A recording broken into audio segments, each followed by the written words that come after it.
जैसा कि आप सभी को मालूम है, आज का हमारा सुंदर कार्यक्रम में वरिष्ठ जन रहे स्वस्थ एवं खुशहाल और युवाओं के लिए बने मिसाल। हमारे वरिष्ठ जन यानी जो 60 वर्ष की ऊपर की आयु के जो भी हमारे भाई बहन हैं, उनकी दिनचर्या सामान्यतः मैं देखता हूँ अपने नजदीक जितने भी साथियों को, लगभग सभी वरिष्ठ जन अनुशासित होते हैं। प्रातःकाल उन्होंने 4 बजे जागना है तो 4 बजे जागना है। क्या उनका आहार रहेगा, योगासन, दिनचर्या, किन चीज़ों को उन्होंने परहेज करना है। इस कारण आज हम परिवारों में क्या देखते हैं, एक 75 वर्ष का व्यक्ति लगभग स्वस्थ है और जो आयु के अनुसार थोड़ी तो कमी आती है शरीर में, लेकिन उसी परिवार में एक 18 वर्ष के बच्चे को गले में डांसिन है, कोई 24 वर्ष का उसका सिर दुख रहा है।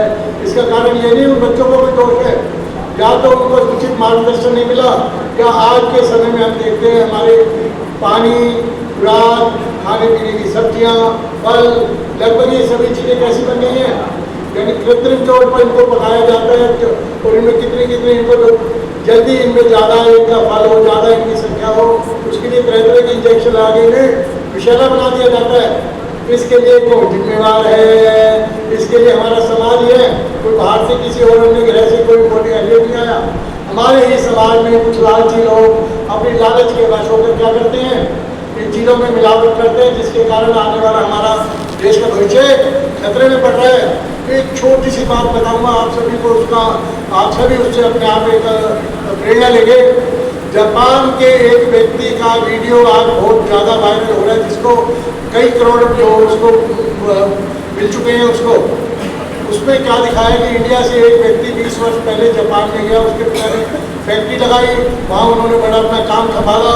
जापान के बहुत से लोग उनके वहाँ मित्र बने, परिवारजन बने, अच्छे उनके साथ अच्छे संबंध हुए उनके। वहाँ पर क्या हुआ कि वो नौजवान लड़का जिसकी आयु 27 वर्ष है, वो क्या देखता है कि फैक्ट्री में तो जापानी लोग हमारे साथ रहते हैं, बड़े प्यार से बातचीत करते हैं, सब कुछ होता है, लेकिन कोई भी जापानी मुझे अपने घर में किसी फंक्शन में, किसी खुशी में या किसी भी कार्य के लिए बुलाता नहीं है। कोई भी जापानी अपने घर में कोई भी फंक्शन है या कोई आ जाना है या वैसे ही कि आज मेरे घर आ जाना है, ऐसा कोई नहीं कहता। उसने आखिरकार नहाकर एक दिन अपने बिल्कुल जो क्लोज मित्र था जापानी, उससे पूछा भाई क्या बात है, आप लोग हमसे क्या नफरत करते हो, हम भी साफ सुथरे हैं, हम भी आप ही की तरह जो है अच्छी हमारे पास फैक्ट्री है, कंपनी है, पैसा है, आप हमसे नफरत क्यों करते हो। वो जापानी ने जो उत्तर दिया मैं आपको 1 मिनट में बताऊंगा और आपको लगेगा कि शायद वो हम सभी भारतवासियों के लिए मैसेज है। उस जापानी ने कहा कि आप भारतवासियों में देश के प्रति सम्मान की भावना नहीं होती। बोले कि हमने जो आपका इतिहास पढ़ा है जगह जगह हमारे, वो बताता है कि जनरल डायर ने जब जलियांवाला बाग में हुक्म किया फायर करने वाले कौन थे?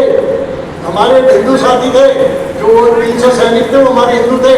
तो उनमें जरा भी देशभक्ति होती, वही फायर जनरल डायर उसके 5 साल तो अंग्रेजों के ऊपर चल जाता तो हिंदुस्तान 20 साल पहले आज़ाद हो जाता। यानी उन्होंने बार बार उसे एक नहीं 50 उदाहरण दिए। बोला कि हमारे जापान में जब अमेरिका ने बम फेंका, पूरा जापान एकजुट हो गया कि ये बम बहुत बड़ी भीषण त्रासदी हुई, लेकिन देश के साथ हुई है। छोटा सा बच्चा जिसकी आयु 3 वर्ष थी, जिसकी आयु 80 वर्ष थी, सभी ने एकजुट होकर प्रतिबद्ध होकर उस भयंकर त्रासदी का सामना किया।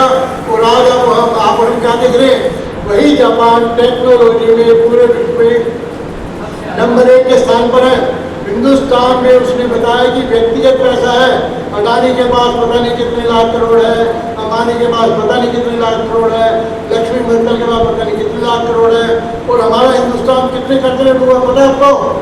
लाखों करोड़ का कर्जा हमारे हिंदुस्तान पर है। तो बोले जापान में यदि ऐसा होता, किसी एक व्यक्ति की जेब में यदि 10 रुपये भी थे तो उसको तुरंत जाके उसको उसमें जमा कराता, पहले मेरे देश को कर्जा मुक्त करो। आज जापान अपने साथियों की देशभक्ति के कारण आज पूरे विश्व में लोगों को कर्जा दे रहा है। छोटा सा देश, और उन्होंने जितनी भयंकर त्रासदी है उन्होंने झेली है, यदि इंडिया में आ जाए तो हम 1000 साल तक उसका मुकाबला न कर पाए। यानी वहाँ पर देशभक्ति प्रत्येक व्यक्ति में, प्रत्येक बच्चे में नस नस में समाई है। और हमारे देश में क्या है, पहले मैं, पहले मेरा परिवार, उसके बाद मेरा देश। वो जापानी नवयुवक ने जब ये कहा तो भारतीय नवयुवक की आंखों में आंसू आ गए। उसने स्वीकार किया कि मुझे वास्तव में ऐसा देखा है मैंने भी कि देश के लिए हम लोगों में ज़्यादा चिंता नहीं है। क्या किया उसने जापानी की बात से प्रभावित होकर, तुरंत 6 महीने में 1 साल में वहाँ से अपना बिजनेस समेटा, भारतवर्ष में आकर एक छोटे से गांव में फैक्ट्री लगाई, वहाँ हजारों देशवासियों को रोजगार दिया। और धीरे धीरे वो हम लोग प्रयास कर रहे हैं कि सभी देशवासियों के अंदर देश के प्रति सोचो, यदि मेरा देश रहेगा तभी तो मैं रहूँगा। इस तरह की विचारधारा यदि हम जापानियों से अपने जीवन में लेकर आए, निसंदेह हमारी भारत माता बहुत तेजी से आगे बढ़ेगी। मेरे साथ बड़े प्रेम से बोलेंगे, भारत माता की जय।